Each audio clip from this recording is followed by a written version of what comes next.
I'll call the June 12th, 2025 edition of the Conservation Commission meeting to order. And there are two items on the agenda. One is a shed construction on Cross Path Road, and the other is a shared use path construction along the west side of Mount Tom Road from Atwood Drive to East Hampton Town Line. This is the time when, if there are any comments or concerns about anything relating to wetlands that is not on the agenda, and I just gave you the two items that were, now's the time to speak. Otherwise, if you have comments on the items on the agenda, wait until we get there.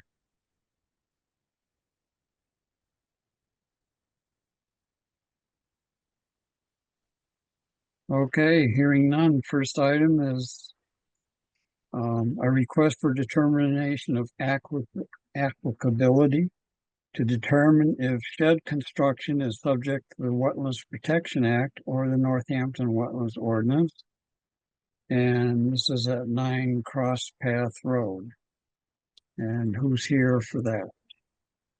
I am Elaine Fitzgerald, and my brother David Fitzgerald. Okay, just give us a little review of the project, if you would. Well, I bought this home last year. It's a single family home.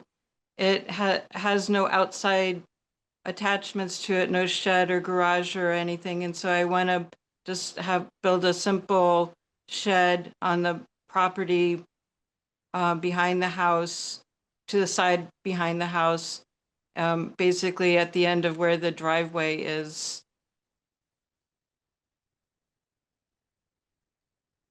It's a 10 by 20 shed that we want to build. Okay. Is it going to have a foundation or a concrete slab or something underneath? The plan is to have a bed of rocks that are supposed to be for putting a shed on top of. Stone pad of gravel. Yeah.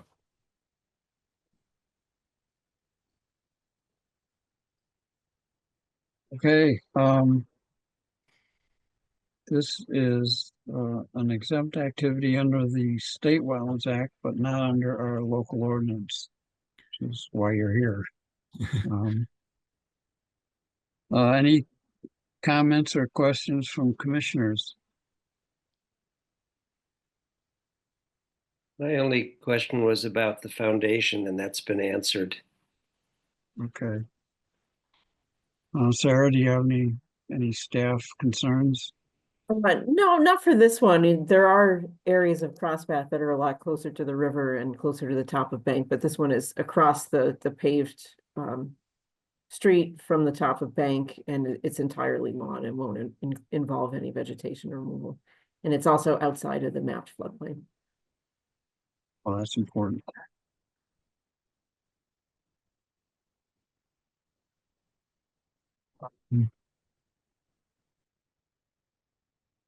Hearing no questions or concerns, are there any questions or concerns from the public on this project?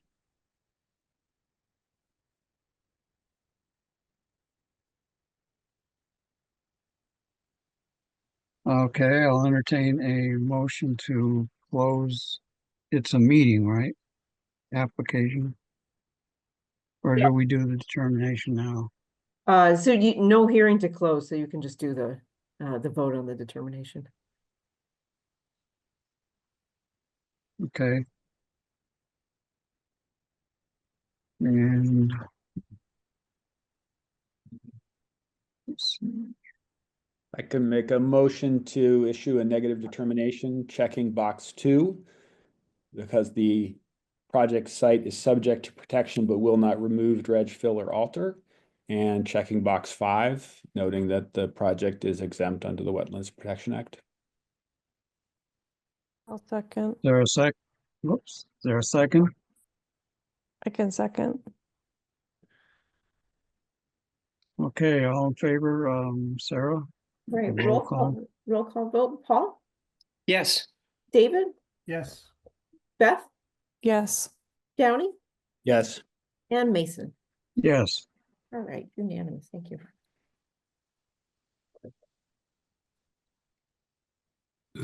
Does that mean that we're approved to build it? Yes. well, as far as we're concerned, but you have to receive, Sarah will send you out a form that has the negative determination on it. There is an appeal period, but there was nobody here to raise an objection, so I don't think you have to be concerned about that. She'll send out the form and then you're good to go. Okay, thank you.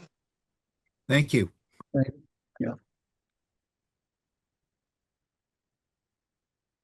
And Okay, we have some minutes before yeah, our that's what I next was gonna say. Okay. thing. You got anything So, hanging around, Sarah, that we need to know about, or? There is the certificate of compliance at the end of the agenda, which also should be pretty quick. So we could do the minutes and then take a vote on that. I can give her a summary. Oh, forget about the minutes. Okay, we have minutes to approve.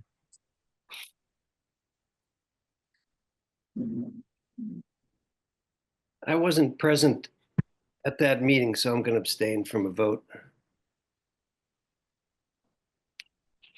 Yeah.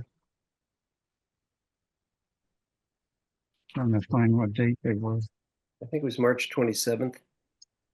Yes. Yep.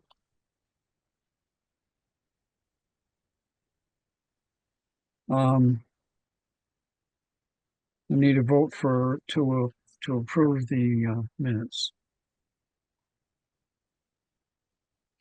I'll make that motion. second. All in favor? Sarah? Paul abstains. David, Yes. Beth, Yes. Downey, Yes. and Mason. Yes. All right, unanimous. And the certificate of compliance is actually addressed in the minutes. So this was the case where Eversource was hoping to make a contribution to the tree mitigation fund rather than doing the plantings on the site due to constraints about ownership in the existing tree cover.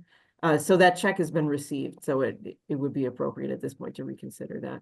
And except for that outstanding item, that the project was completed as permitted.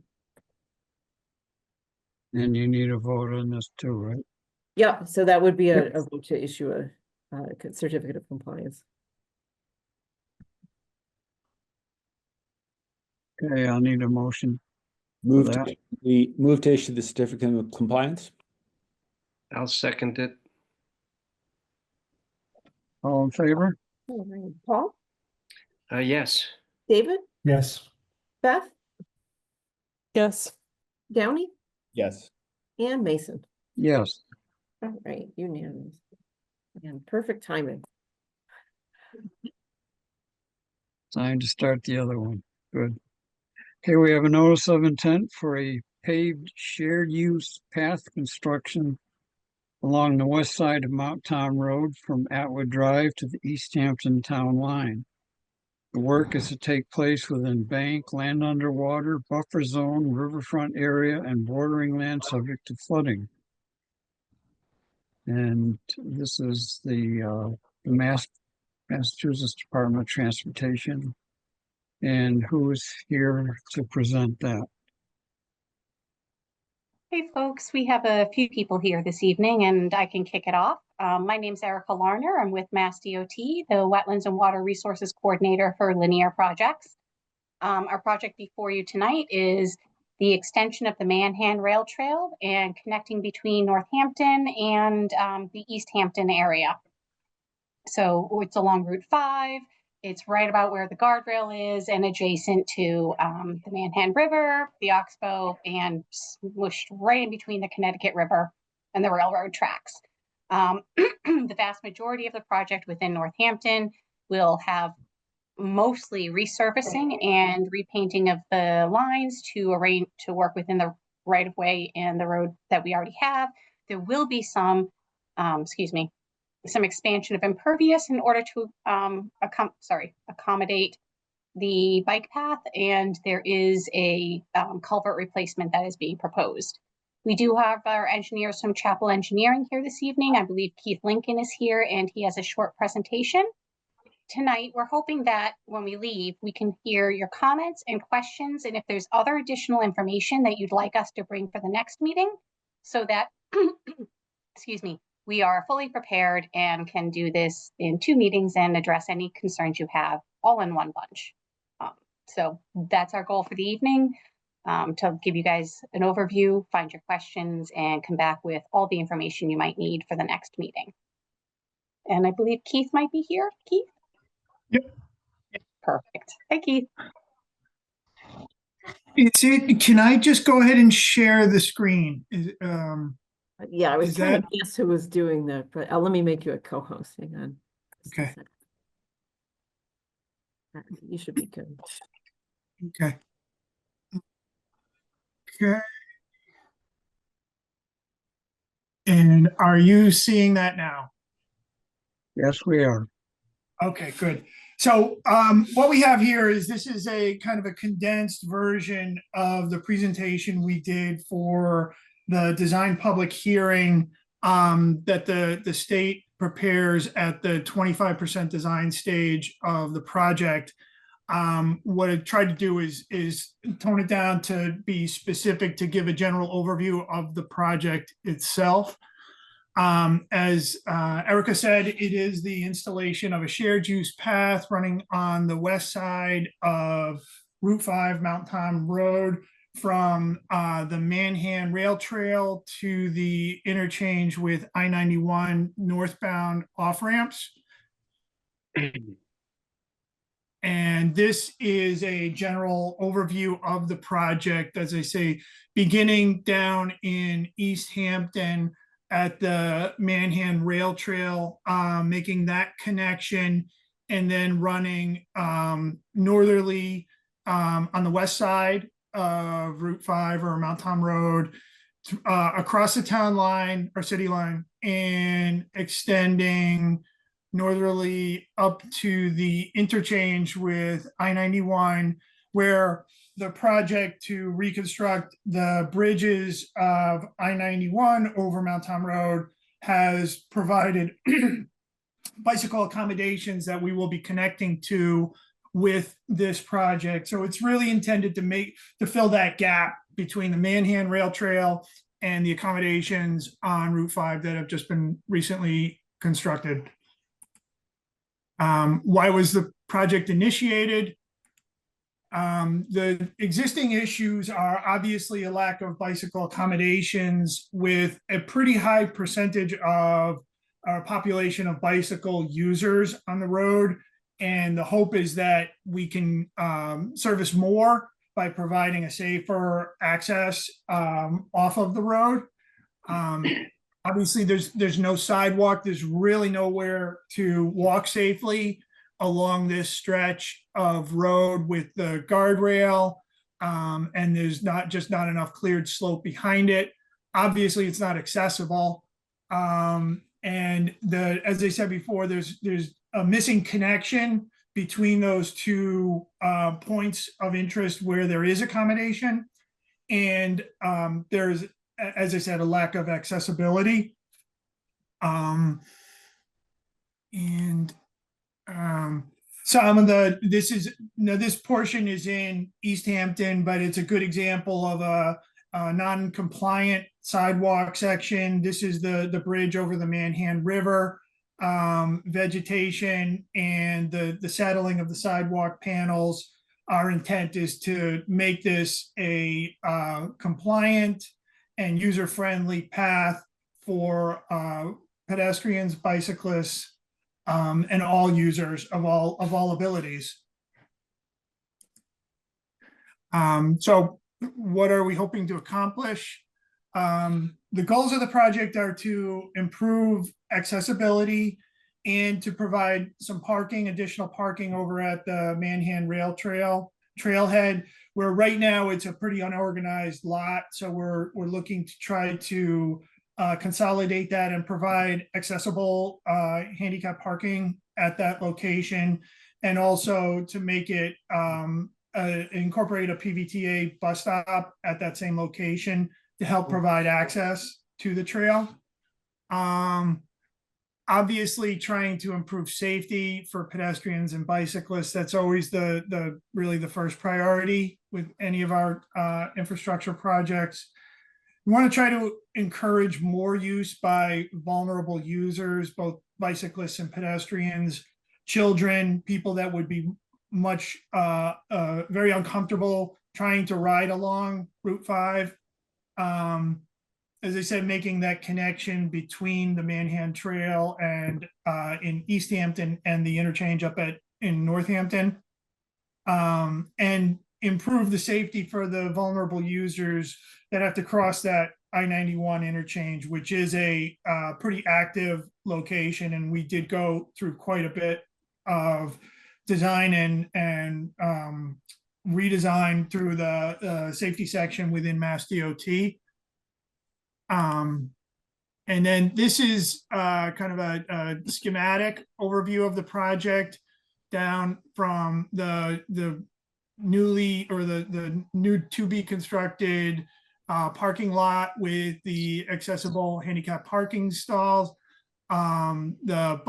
PVTA bus stop and shelter, and then running northerly on and across the widened bridge.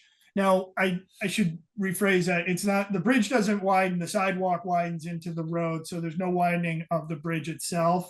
That's the proposed work on the Manhan River Bridge.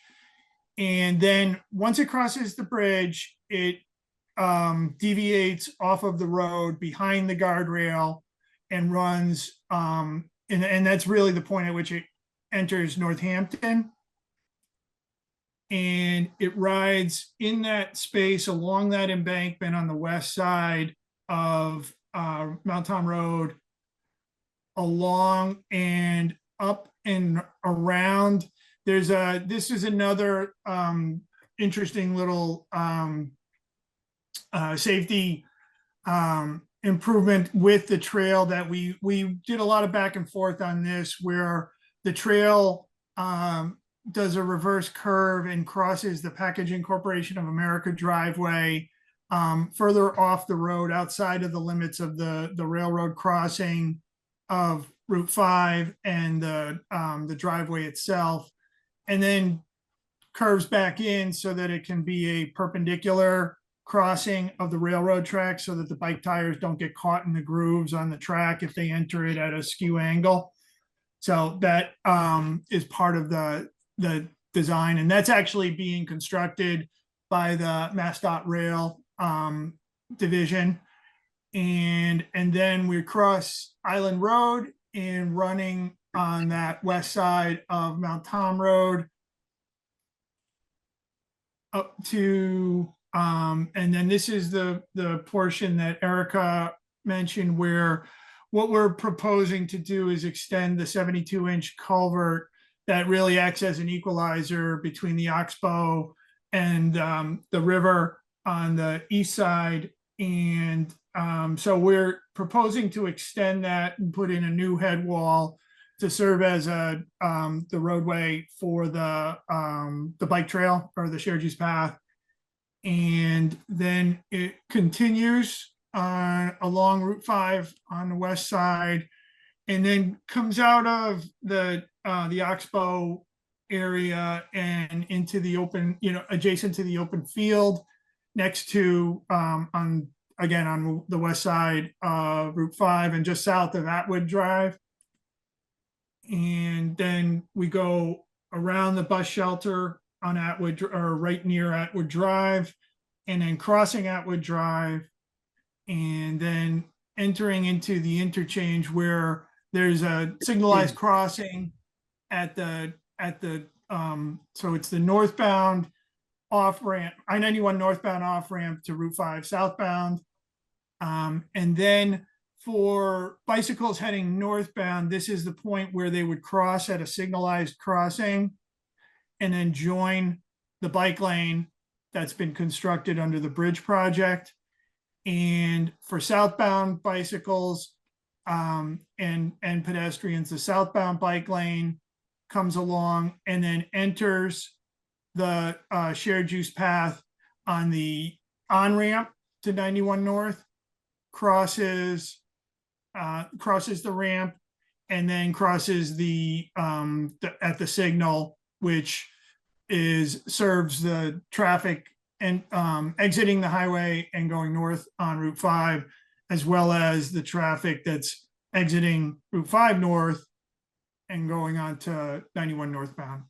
And that's the project limit. That's where we would meet the cross section in the roadway constructed under the bridge project. And that's pretty much a general overview of the project.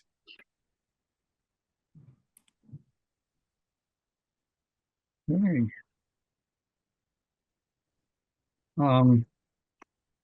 Could you go into the various wetland areas, and which is mainly our concern, you know, the flood zone, the buffer zones, and so on. You could,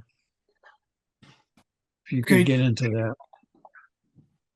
John, do you want to pull up the NOI plans? I think that's the best display.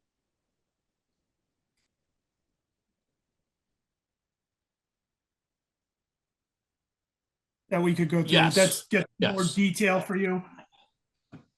Okay, I have them here in front of me. To share the screen.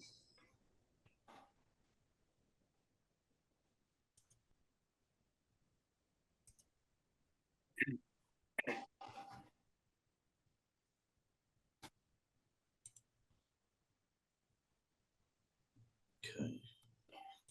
Okay, can everyone see that? Nope. No, we're still seeing your handsome face, John. Okay, how about now? Yep. That's There it. we go. Okay, all right. This is where the wetlands start way down here. This is at the town line of Northampton and East Hampton. There's wetlands throughout the whole length of the project, bordering land subject to flooding. Go to the next page. These would be the impact areas.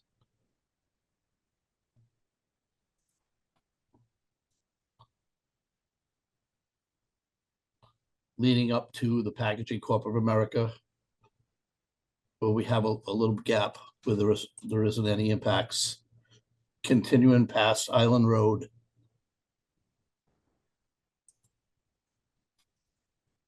Along to the culvert.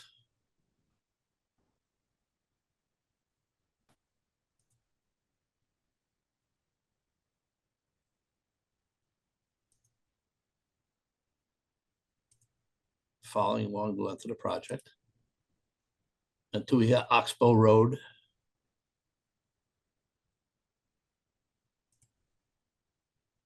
And there's minor impacts here just before Atwood Drive on the left-hand side.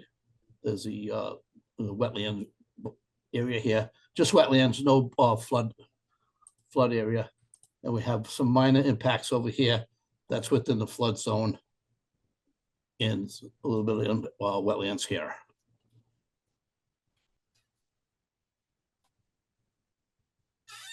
And that would be it there. Any specific questions regarding that? I have some on the flood zone. We always use elevation 123 for the 100-year flood plain elevation. And you used a different one, 121 something. And Correct. I was wondering why the difference, and I'm not familiar with the 121.8 or whatever it was. We've always used the 123, which is the one I believe that's on the FEMA maps. Correct. The FEMA maps, that's based on a different datum from 1927. Our project needs to be on the NAV datum of 1988. So there's a datum shift there. We just had to convert from the FEMA datum to the AutoCAD that we use for how we gather the topography for the site plans.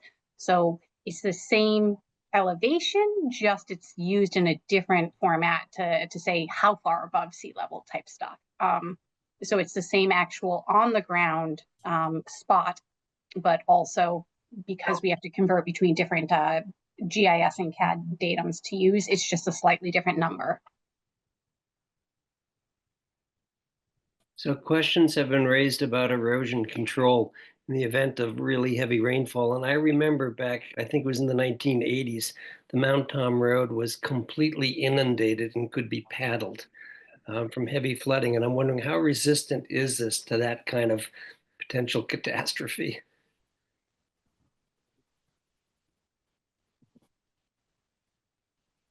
Keith, John, Keith, I can't see the elevation, like a spot elevation on the roadway.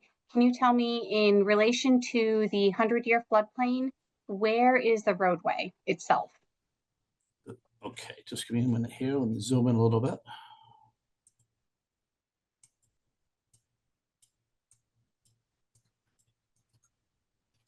The majority of the project would be within the floodplain. This right here is the elevation of the floodplain.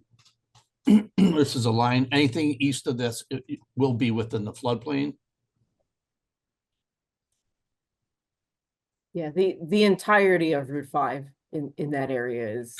Correct. Right. You know, We're just entirely after. within the overlay. Yep, we're within the overlay completely. Correct. I'm wondering, do we have an elevation for, let's say, a catch basin, something along there, that we can compare the elevation, say, in the middle of the road to the elevation of the FEMA floodplain? I apologize, I'm having a hard time. I'm looking at the plans as well as we speak, and I'm having a hard time finding it, but I will. Just give me 1 minute. I have the AutoCAD open here, which let me Yeah, open up a basically, couple. if you drop down from Atwood Drive, everything else is underwater. in the Correct. floodplain. Right. Yeah, pretty much all the way from that point at Atwood Drive down to the Manhan Trail, just south of or in that area around the trailhead, it's all floodplain. Yep. There's a portion in between that's out of the floodplain over by the packaging court also.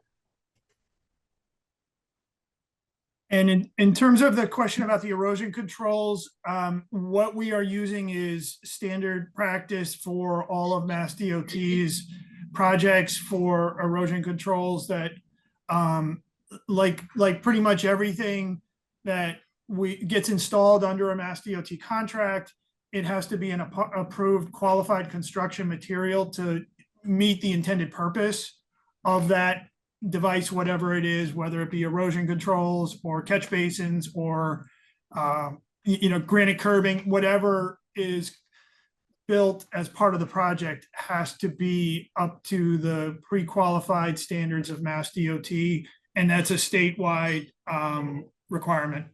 Okay. I have a question on the culvert. You're going to replace it or extend it?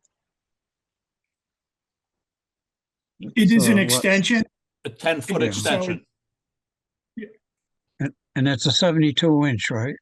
Correct. Correct. And I can actually speak to having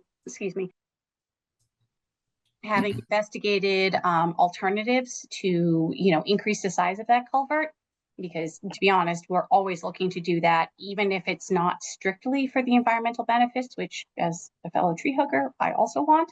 But in terms of, the long-term life expectancy of our roadways and driver safety, we do always want to improve that. Unfortunately, while we do have access on the Manhan side, it goes underneath railroads before it hits the Connecticut River side. So there is no feasible way to get underneath and touch that culvert underneath the railroads. There's no way, half of it would have to stay that 72-inch, and there's no functional improvement to increase the size of the culvert from the, towards the Manhan River, because it's got the hydraulics and the capacity won't change because we can't touch a good half of it. It's not ours. So we can also speak towards the flooding issues on Route 5. Yes, and we can talk about the fact that the precipitation will not get better. The reality of trying to raise this roadway above the floodplain elevation is it will kill the project. We cannot afford to do it. It won't, the whole thing won't happen. So unfortunately, while we did look at that as a potential, additionally, if we raised it above the floodplain level, we would be putting a lot more fill in and have to provide a lot more compensatory storage. And we would be reducing the flood storage capacity in this area. So based on that, we decided that putting our flooding concerns onto other people's properties was not the preferable choice. So it's a sad reality of the pre-existing roadway that we won't be able to raise it above the flood elevation financially or without impacting adjacent properties. So you can't meet the new culvert replacement standards that DEP has manuals on. The stream least- crossing standards, no, sadly. That 72-inch culvert that we're proposing to extend, that's the culvert that half of it is on railroad property, that we wouldn't be able to touch a good half of it, and that there's no functional gain with putting a larger culvert and then having it become, a foot to 2 feet narrower in the middle of the roadway. So we can't access the railroad property. They actually can at times override the federal government. They have contracts that started prior. Yeah, it's really interesting when you look at the history of railroads and their political powers. Yeah. Isn't it that part of the Mass DOT railroad layout at this point? No, we do not own that. That is not owned by Mass DOT. That is a private railroad company. Is this a Pan Am? Correct. John? Yes. Correct. Pan It's Am, Pan yep. Am, yes. Yeah. Yeah. Used to be B&M, then Guilford, and then Pan Am. And trying to find out who owns what is, that's That's exciting. tricky. It is interesting. I do like that research, so I support that. Yes. Can I ask about the width of the shared use path? I was just looking, I don't know whether this manual has been superseded, but I was looking at the 2006 DOT shared use path manual, and it said that 10 feet is the desired width or the optimal width, but 8 feet may be acceptable where there are severe environmental constraints. And I'm just looking at the amount of impervious surface, and then again the amount of maintenance that will have to be done. And it would seem that if you went from 10 feet to 8 feet, that you're losing 20% of the impervious surface, you're losing 20% of the disturbance, 20% of the maintenance. And I'm wondering whether that was considered, given the traffic counts on this portion that you're expecting. We did actually consider it, and Keith, John, correct me if I am mistaken, but I believe particularly in the location of the culvert extension, did we narrow it? But I can speak to the rest of the roadway, having been out there, where the guardrail is and how close it is to the high-speed traffic. In the locations in which we are crossing, say the culvert, the stream crossings, I would say that would make sense. Getting those 10 feet where we are not actually impacting any resource areas like a BBW for the user safety, it's really tight. It's really close, and we found a bike that had been smushed by a vehicle while we were out there doing the field work this winter. So yeah, we saw multiple like bicycle parts and a bike that had been in an accident and was mangled. So even with just 10 feet, it's still going to be a pretty difficult area for cyclists. There won't be a barrier between the drivers and the cyclists. And we know that this is already an area where we've had fatalities and accidents without fatalities. And without a barrier, I do have concerns about user safety.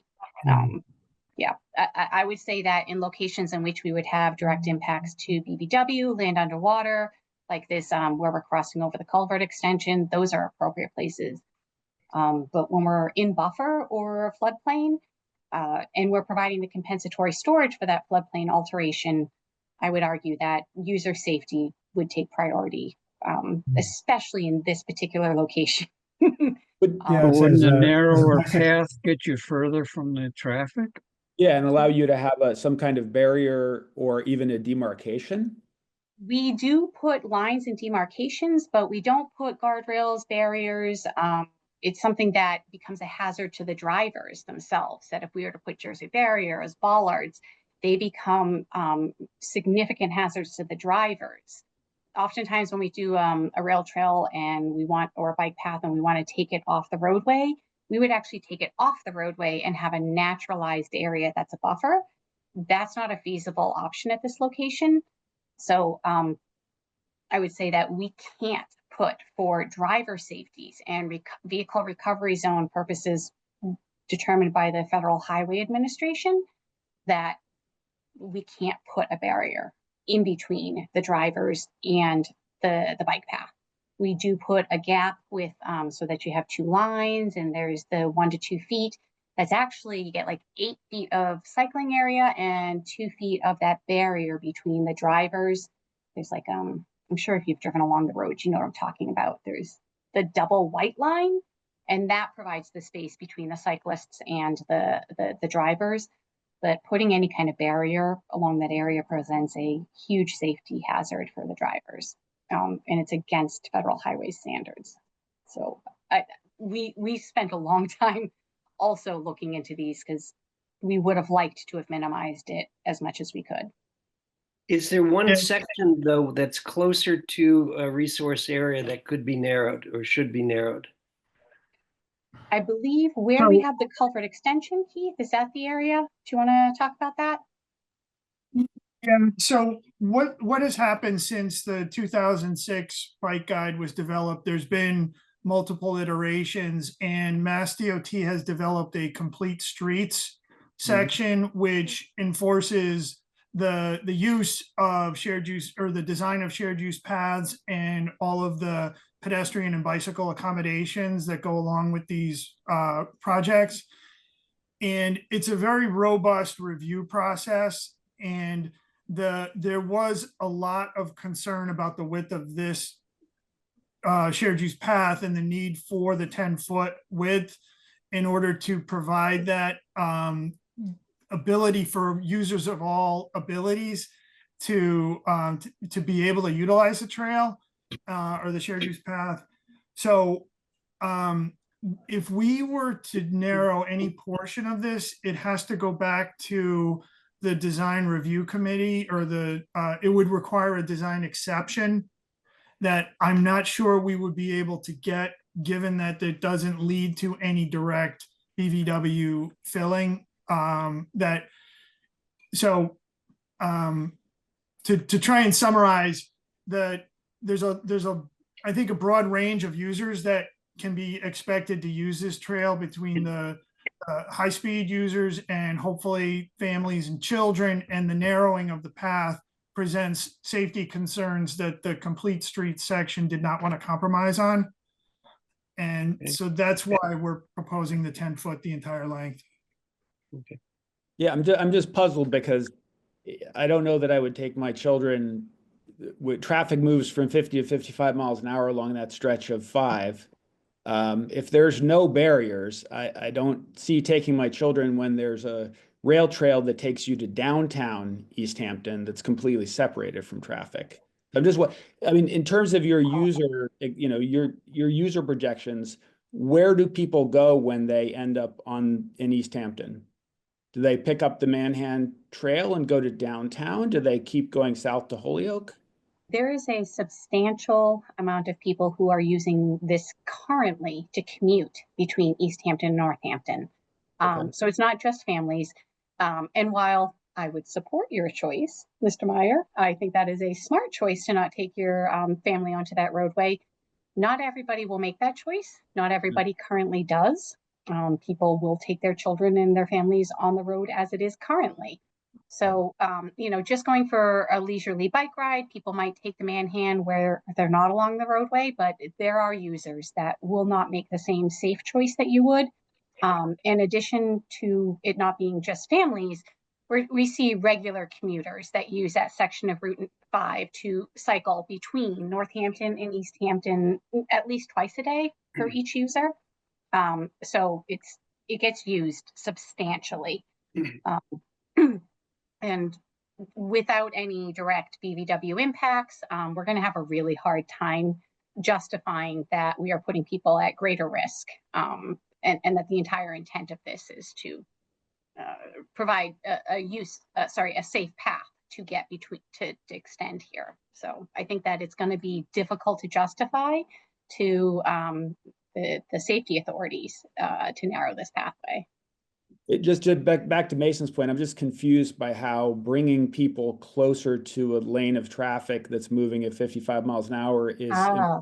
It won't bring them closer. This will actually put more distance. So if you're familiar with the area right now, where that guardrail is currently, people are riding on the inside of the guardrail on the roadway.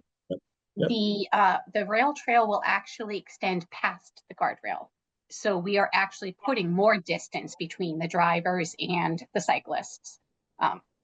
So the roadway shoulder, where we already have degraded soils, we have the gravel, the invasive species that are along that area, the roadway shoulders are what are being proposed to be converted into impervious to add that additional space and provide a 1 to 2 foot bare space, because currently they're in the breakdown. They are within 2 to 3 feet of passing vehicles. So we are adding a good distance between them. Excuse me, I have a frog in my throat tonight. It's brutal. So what happens to the guardrails? Yeah, I was going to say, in most cases, the guardrails are retained and the shared use path runs behind the guardrail. So there is that barrier between the road and the path. And then in locations where there is no guardrail present, because the guardrail is really there to protect against the slope, an errant vehicle going off the road and down the slope into the oxbow or those other areas where the slope is very steep. In areas where we get beyond that, there is always a 5-foot buffer that is maintained between the edge of the road and the edge of the shared use path. That's another DOT requirement. And that's so that bicycles going in the opposing direction from vehicles an errant bicycle doesn't actually veer off into the roadway. So that's a 5-foot separation, physical separation between the bike traffic and the vehicular traffic. The one exception to that goes back to East Hampton, where we are on the bridge and we have a physical railing that is separating the vehicles from the bicycles, because at that location, there is no buffer. So where there's no guardrails, you're gonna put guardrails in? No, where there is no guardrail, there is a 5-foot separation between the road, and this is a standard as well, standard practice, 5 foot of grass separating the rail trail. I keep saying rail trail, the shared use path and the road. And that's a minimum requirement. And that's something we have to juggle with the right of way and the other impacts when you extend that out to the other side, the 10-foot width.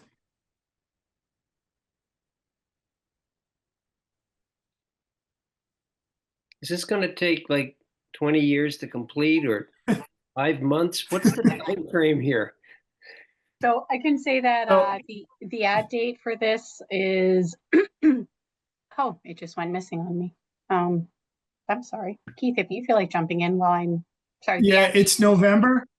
It's I think it's November December. of 20, or it might be December of 2025. Yep. So the timeline would be probably 6 months out from the advertisement, give or take. The project itself would begin. And it's, I think we're estimating about a 2-year time span for the completion. Okay. So You have to we get could easements. anticipate the next growing season, we could look at the next growing season being the potential to start the construction. Right. Yep. Right. Do you have to secure any easements or land acquisitions to do this project? Nothing Yes. unusual for us, right, Keith? Nothing outside the normal. No, actually, that's absolutely right. In fact, it's probably less than our usual, but there are those locations where we're going on to that Packaging Corporation of America property. That's an acquisition, and then the where we veered around the bus stop or the bus shelter up by Atwood Drive. That's another acquisition, and then aside from that, it's all temporary rights that are required to enable the contractor to build. And there are no Those been- rare and endangered species. That's been clarified. And there's going to be a need for a botanical and habitat survey outside of our jurisdiction, I believe.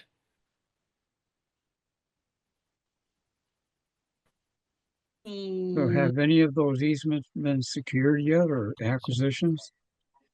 So That right means away having- is, yeah, right away is an ongoing process and it's continuous. There's been some notifications there.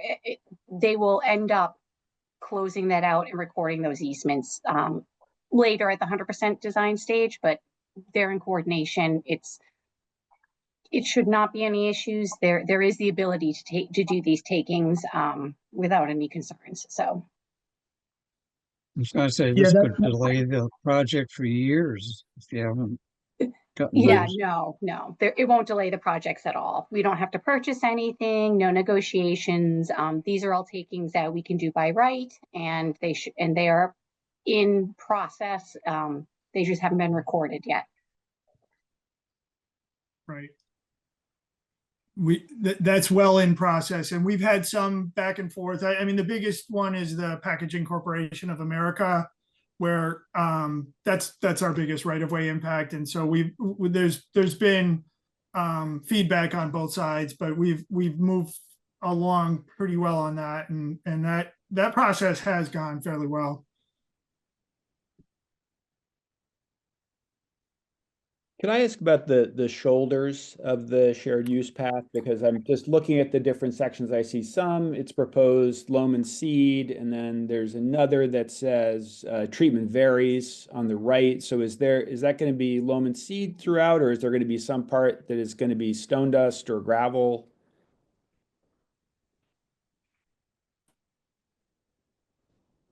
So the area in between, I think in general, you're referring to the area between the roadway edge and the edge of the shared use path. Yeah. That is typically that's a loam and seed. So loam and grass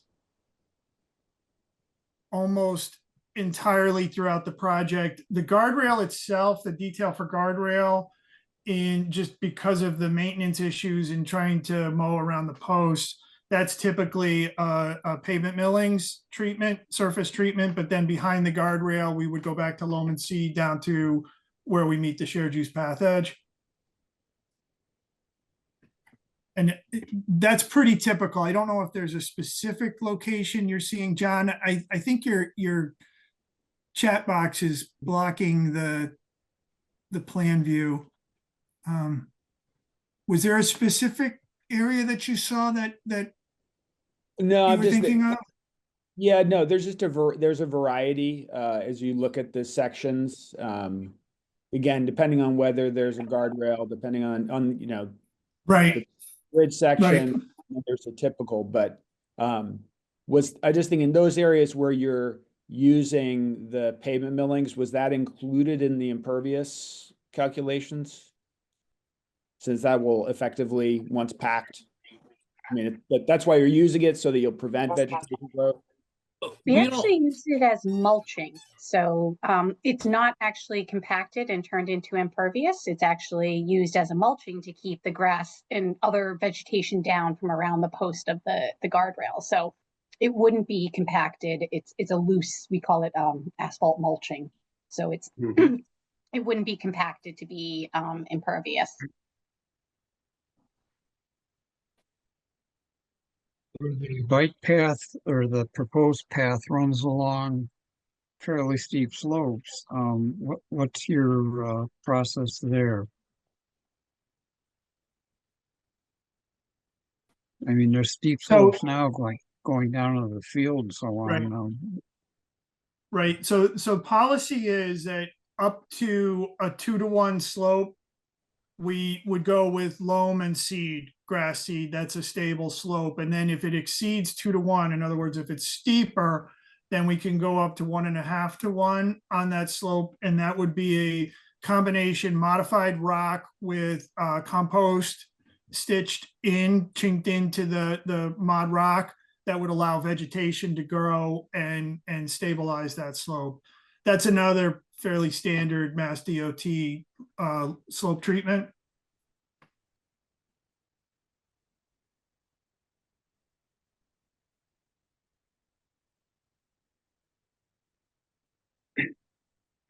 Any other comments from commissioners? Staff? Do you have some concerns, Sarah? One question I had was about the BLSF table. While it was clear that the project as a whole provided a surplus of flood storage at every elevation, I couldn't tell whether that was what was included in the application was only for Northampton, and if there were, if you separated Northampton out, if there would be any issues at any elevation.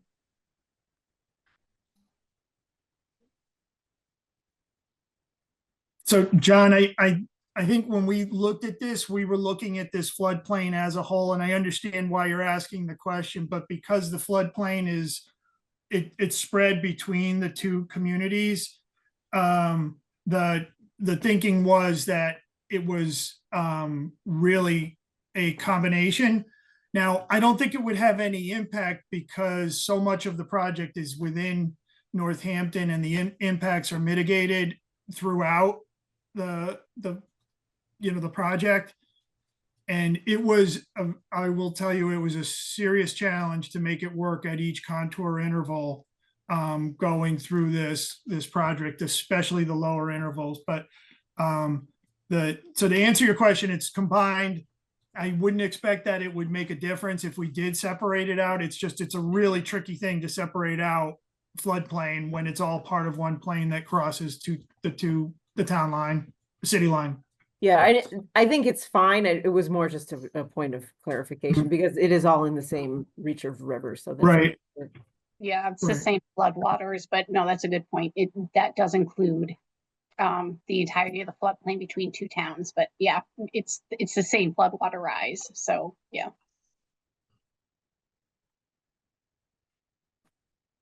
And could you talk about the stormwater treatment that's proposed along the project? I know there's a lot of challenges because it's in Northampton. It's such a linear project and you have some limited space to work with, but could you just discuss that? So as it relates to the work in Northampton, you're right, it's very challenging because we don't have the physical right of way or space to do much in terms of stormwater. What we have tried to do is wherever we could physically fit it in without creating an impact, to provide grass conveyance swales with check dams to help convey the water, slow it down, filter it, and put it, basically train it on its natural path on its downslope, path to whatever water body that it's typically going to. But it was a significant challenge because of the limited space, especially in the Northampton section. We were able to put in an infiltration basin on the East Hampton side to go along with the parking lot, which was considered new development. So that's what, part of the mitigation that was done. Here, it's mostly what we're trying to do is just limit our work and provide the grass swales wherever we can, wherever it makes sense based on the grades and the conveyance.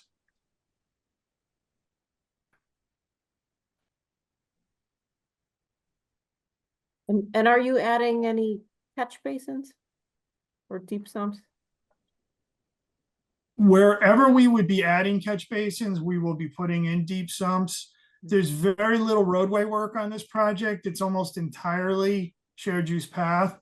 So we're not, the intent is to not alter or impact any of the road, the roadway infrastructure.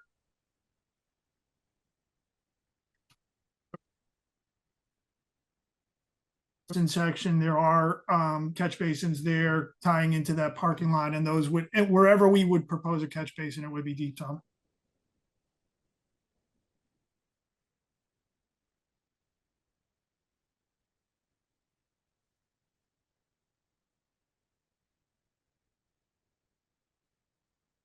And I know the MISA follow-up letter is outside the jurisdiction of the commission's work under the Wetlands Protection Act, but will anything that's required through the MISA process affect any of the seed mixes or any of the erosion control or other work that's being proposed that is within the commission's jurisdiction?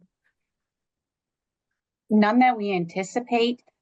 Should we find that as we get further into the survey that it creates any issues, obviously we would come to you folks for an amended order if there were any design changes. But currently at the moment, we don't anticipate that to happen at all. If we do find any problems, we'll come back, obviously, but at the moment, we think we're fine. Are there any invasive species concerns? Oh, yes. So one of the benefits of actually constructing this is that a large portion of where this will go is actually predominantly invasive species. So simply by installing this, there will be a large removal of some of the invasive species. We did go out as a wetlands unit, and I trained some of our co-ops doing a wildlife habitat evaluation along this stretch of the road. I would say that 9 out of every 10 plant species we encountered along this area were invasive rather than a native species. So yes, there are definitely invasives in this area. We anticipate that they will be, mowed, removed, and that the shared use path will end up covering quite a bit of it. And the Mass DOT does have its own vegetation management plan, which does involve some invasive plant management removal and treatment as an ongoing process throughout our roadways. Yeah, that was going to be my next question is, do you have a plan, an ongoing plan for the invasive species? Apparently you do. So. And we do a variety of different types of vegetation management between like just simply mowing so that we have clear sight lines and herbicides for invasives, things like that. So we have a large statewide vegetation management plan that we implement. And we touched on it previously, but I'm not sure we came to a conclusion about it. This is an area that floods with some regularity, and there, it's not velocity type flooding. It's the more slow river rise. But was inundation for any length of time considered as part of the project? We do unfortunately anticipate that the 100-year storm may cause concerns. We don't anticipate that it would happen below the 100-year. We do know how often that 100 years coming nowadays, not every 100 years, but the reality of being able to raise the roadway or the shared use path up out of that area for inundation, we would be placing fill in the floodplain, reducing flood storage capacity, and increasing the impacts.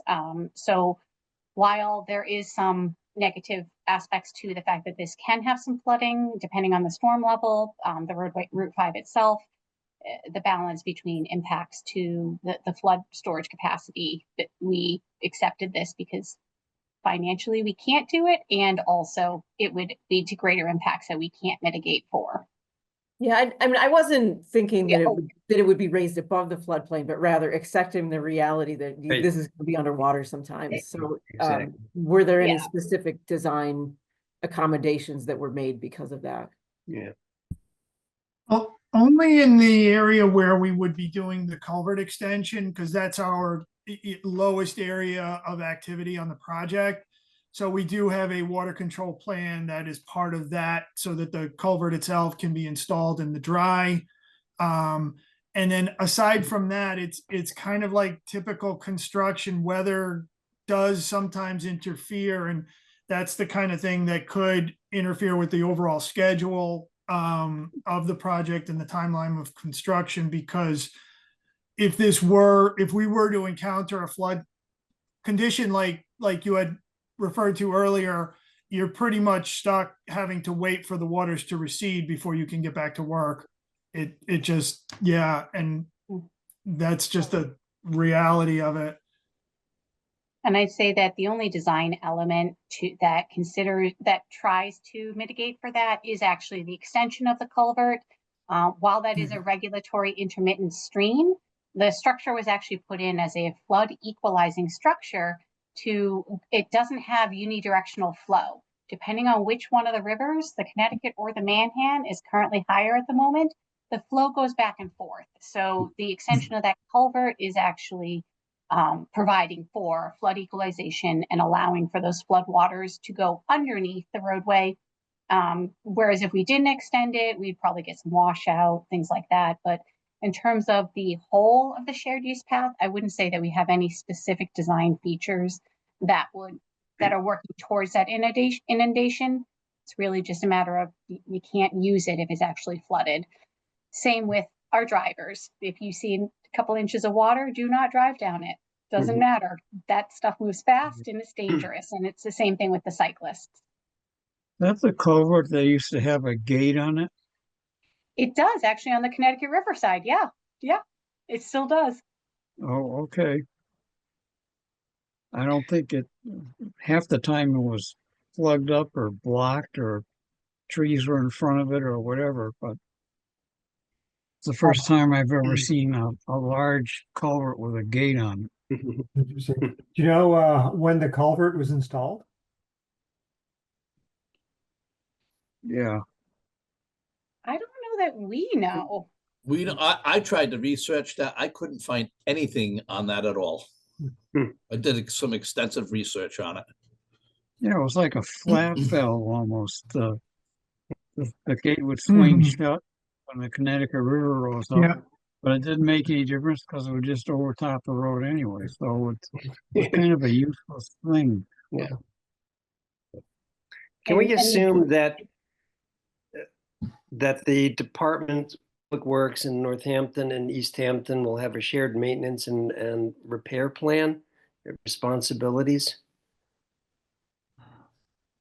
So Keith, yeah, I was gonna say, this being a state road, can you help me with that? Because I don't know. yeah, so it is state property, so it typically is all state maintained. Now, there is a strong interest in the communities to also maintain the trail. Like, I think it's going to be a collaborative effort, but ultimately the responsibility is with Mass DOT. Okay.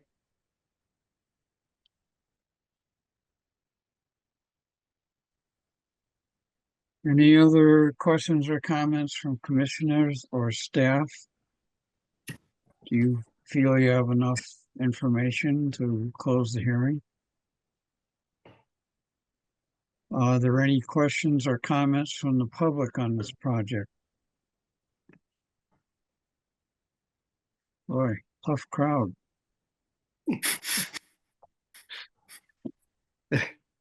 Darn, having a pleasant commission meeting. I'm so upset by this. Been there, done that. Right? Yeah, I was an agent for 20 years, so yes, I understand. I worked for a survey engineering company, and You I stood on understand the them. other side of the desk and presented stuff to commissions, so it's this is more pleasant this way, but hearing none, I'll ask that a motion to close the hearing. So moved. Is there a second? Second.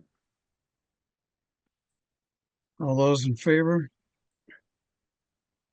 Sarah? Right. Roll call vote to close the hearing. Paul, Yes. David, Yes. Beth, Yes. Downey, Yes. and Mason. Yes.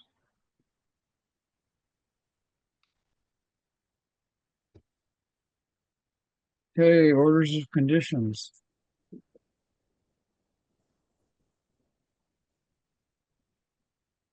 If you folks would like, I know that this might be a more complex type order to consider.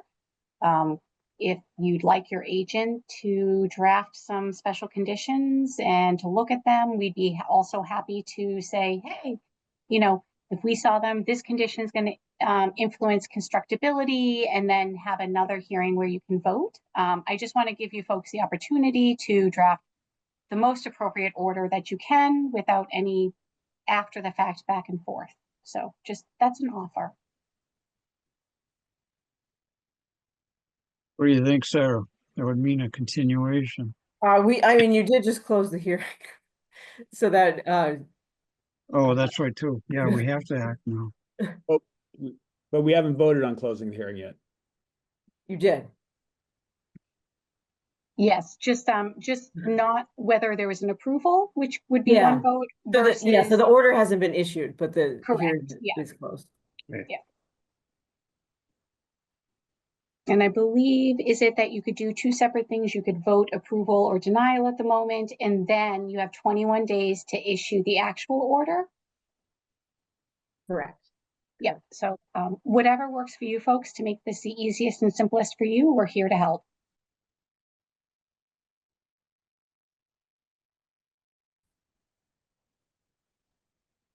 Anybody want to add some conditions to our standards? Well, I would take the opportunity to take the time to draft, to draft it, even if we're not is there procedurally, is there an issue with having closed the hearing? Obviously, we can't hear further testimony, but are we compelled to make the decision as long as we're within the time limits on issuing order of conditions? Yeah, that's fine. Yeah, And the applicant may be willing to grant an extension in this case as well. Okay. And if you've changed your mind and decided that maybe there is some more information that you'd like to see, then you could reconsider that as well. Well, we have 21 days to write an order of conditions. It doesn't have to be at the end of this meeting. It could be the next meeting. Yeah, I mean, that's not something the commission typically does, but other commissions do that. And the reason why I offer is that oftentimes the generic special conditions are focused around, say, single family homes, or I don't know, Northampton's usual boilerplate, but making sure that, like, Sarah has an opportunity to say, like, to adjust it so that it's a transportation project, or that we can say, hey, we noticed this special condition and it might cause a problem with our constructability and the equipment. And then you have a meeting where you can decide which conditions are really important to you and you really want to put onto the project. As far as I know, tonight you've closed, you can vote to decide, approve or deny, and then you have 21 days to decide what those conditions look like. I just would hate for it to be where it was issued and then we come back and say, hey, folks, this actually causes us an issue. Do you want to consider changing this? I just want to give you folks the most opportunities to have the clearest and consistent order that will work for both of us. So however you want to do it, we're fine. I just wanted to offer that to you. I appreciate that. I think if there were any changes, Sarah is our administrator, so she's the one that's going to be actually writing the order of conditions down. We do have a standard set of conditions that she'll either add to or so on. Wonderful, wonderful. So you and so- you, Sarah, and you folks work together wonderfully, it sounds like. So that sounds great to us.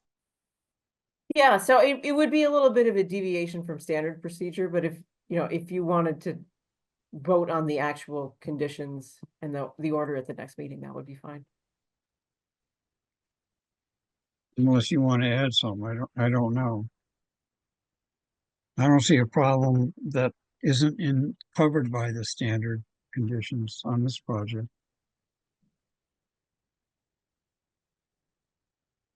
The only one would be the culvert, and you've explained why you can't meet the mass standards for culvert replacement. That was one of my biggest concerns, and the elevation difference with the floodplain, and that's been explained. So other than that, I don't have any real concern on the project. Good luck with heavy equipment out there trying to find a place to work. I mean, it's pretty tough.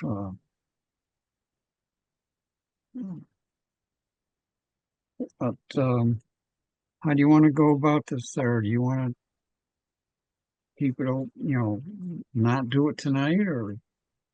Because I was just going to ask for the standard conditions. Yeah, I mean, at the commission's pleasure. I mean, if you feel that this work, does meet the applicable performance standards and the standard conditions that we include with, and just for the applicant's benefit, it covers like storing of materials not in resource areas and pre-construction conferences and nothing really outside the box, but they do a good job of putting some focus on the project and reining in the contractor before work gets started. So if you feel that those cover the project in this case, you could go ahead and issue those. Right. That's just my feeling. I'm comfortable with it too. Yeah, I agree. Me as well. Yeah. Then someone make a motion to the standard, to issue the standard conditions that we normally present with any notice of intent. Yeah, I would move that the standard conditions apply. I'll second. Well, you guys are tough tonight. Tough. All in favor? Right, roll call vote. Paul, Yes. David, Yes. Beth, Yes. Downey, No. and Mason. Yes.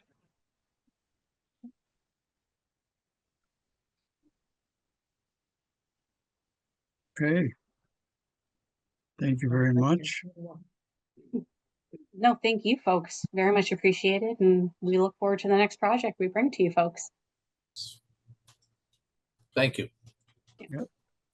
Thank you very much and have a wonderful evening. Same to you. Okay, we have oh, we did that, didn't we? Wow.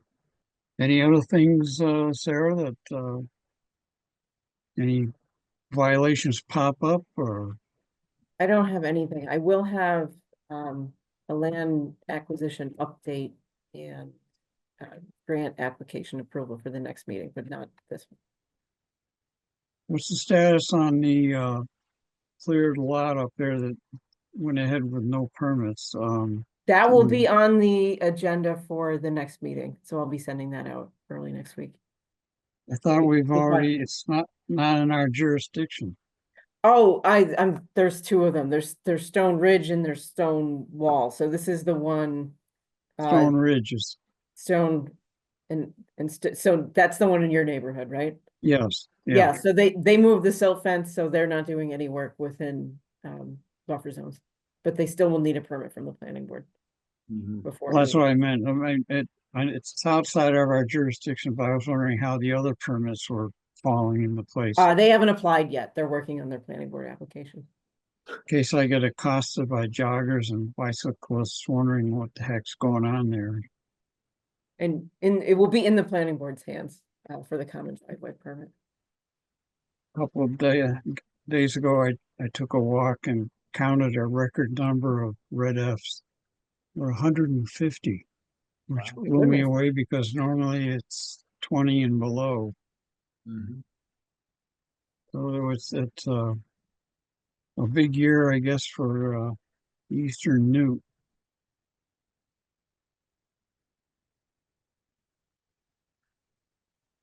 And we haven't seen any snapping turtles this year.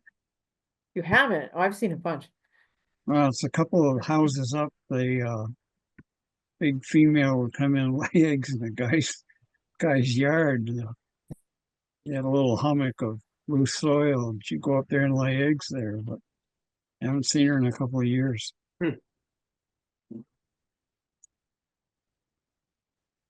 But I think that's it. Do we have No, our any next other- date? Excuse me? Do we have our next date? So we Oh. will meet in 2 weeks on June 26th, and then I'll send out a poll about dates for the summer. Okay. I'll be in transit on the 26th, but I'll try to zoom in. All right. Yeah, even if you can listen, that would still be participating. So that would be Okay. good. There will be a few interesting applications in it. That'll be from your mobile office, Paul. Or... Well, yes, in this case from North Carolina. Wow. All right. Okay. All right, To thank you, adjourn. Mason.